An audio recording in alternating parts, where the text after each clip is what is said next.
What's up, my fellow virgins? I'm back. Y'all probably thinking where the fuck you been at. Long story short, my computer was fucked up, so now I got it back. So today we about to get back on the ground like you feel me? I'm back like I never fucking left. Let's get to this fucking video. Today we're about to react to Can You Actually Go Too Far? Reacting to the fight business on the way back, you feel what I'm saying? So I'm gonna talk more about the Strickland fight later in videos. Right now I'm gonna just lock Tito in. always says I'm using my mouth to get my opportunities. The only person I know that made money using their mouth is his ex-wife. Bad Damn.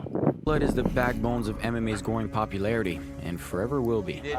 That goes to show your level of education that you count that as a fight. Some of the biggest and most notable names in MMA history were also some of the biggest trash talkers of all time. There were no boundaries, no lines that could be crossed, and nothing these guys were not willing to bring up, if only it meant disrupting their opponent's mental sanity for a second or two. I'm sure your rib did hurt.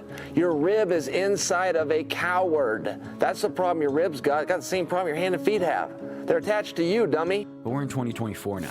Time has changed, and Facts. feelings are hurt in the process. What happened here? Two men who trained for weeks to face each other half naked in front of thousands of fans around the world, with the ultimate goal to beat each other to unconsciousness. See, bro, listen, bro. The half naked is just crazy, bro. That was a little sus. The question is, did my words hurt your feelings?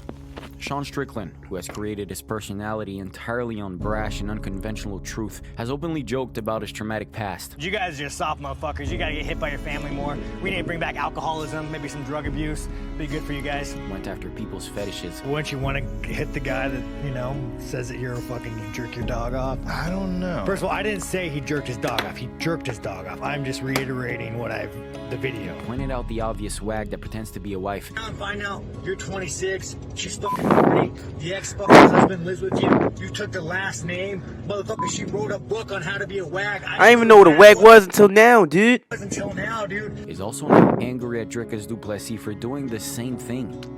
Every childhood memory you have is gonna come back. A man who was forever leading the no-holds-bar movement is now the same man advocating for peace. I'm telling you, I don't want to fight you, Dricus. I'm not saying you're not a good fighter. I'm just saying that that's a line that when crossed, it transcends fighting. Am I missing something here? We don't have to talk, man. I can just sit here with you for a minute. It felt weird. It felt like I needed to dig into this and find out for certain. Can you actually go too far? You actually can go too far. Fighting business. One of my favorite new channels going right now. Nowadays, you tune into a press conference or open up an MMA news page, and even the fighters on the prelims are talking shit to each other. This is as real as it gets, but most of the time you get the impression that these two don't actually dislike each other and are merely selling the fight. You're sitting here running your mouth talking all this shit, but tell me who you fought. I never finished one fight. I never finished one fight. Because when you fight, Is it me or that, like, is the women's division is low-key getting boring? Just a little bit. And I'm not trying to I'm not trying to Andrew Tate the situation. I'm just saying.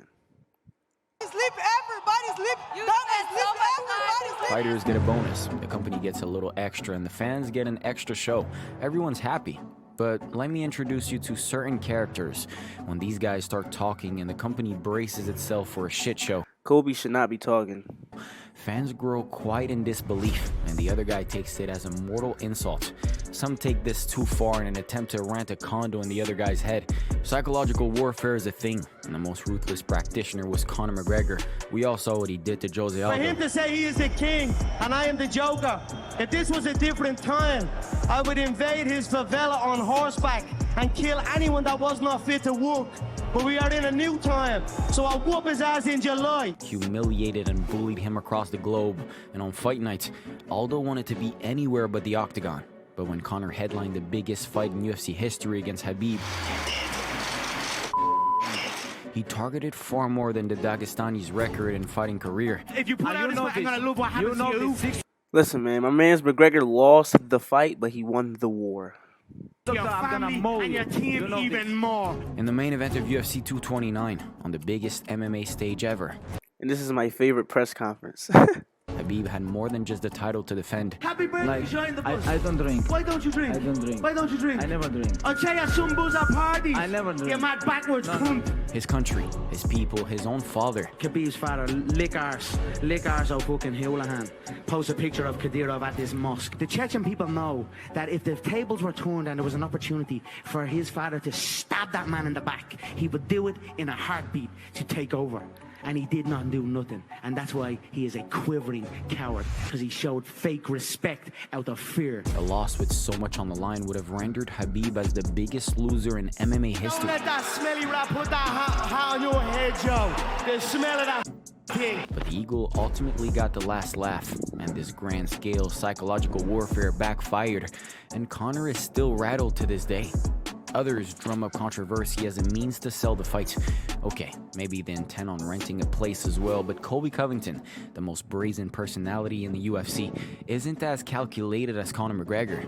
Colby yells and screams over his opponent. I don't want to knock him out. It's not going to be lucky. I'm going to hurt him so bad. You're not going to be the same person after I'm done with you, George. And most of his trash talk highlights actually sound more like a Call of Duty lobby at 2 a.m. That's the best. You're so soft. Yeah, you never. Who'd you get a call from? You get a call from freaking your little tribe? They give you some smoke signals for you? When there's a big fight to sell out and a title on the line, he unleashes chaos. You suck, bitch. Keep crying. Somehow, Usman was able to endure the taunts, but Leon Edwards, who only viewed Colby as a character, couldn't keep himself composed throughout the verbal No, I'm bringing beatdown. you to 7th layer. Hell, we'll say what's up to your dad while we're there. Oh! The fight happened, and while most expected Leon to fight emotionally, the champion kept cool, kept distance, and kept the title around his waist. And just like Conor, this extravagant shit talk backfired on Covington, quickly lost his credibility, and became one of the most disliked fighter in the company. Alright, you have the guy who talks to gain a mental edge, and the guy who talks to sell the pay-per-view.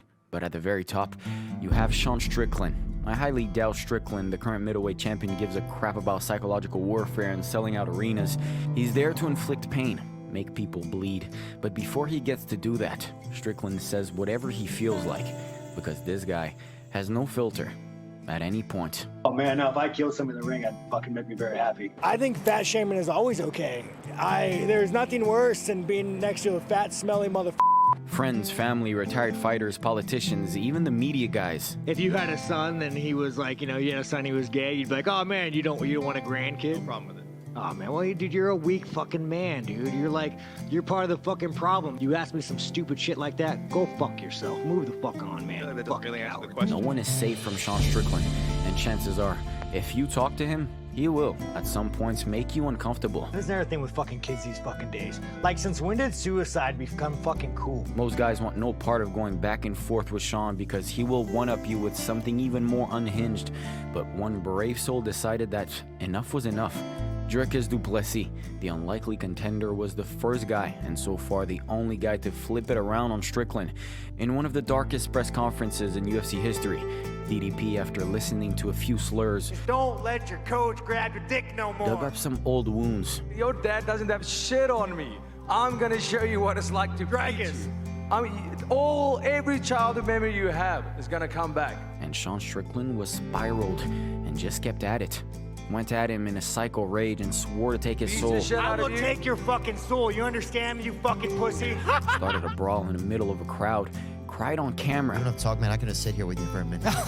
And threatened DDP of literal murder. I actually sent him a message, and I was like, dude, listen, Dragus, we're gonna go try to murder each other, but if you bring that shit up again, I will stab you.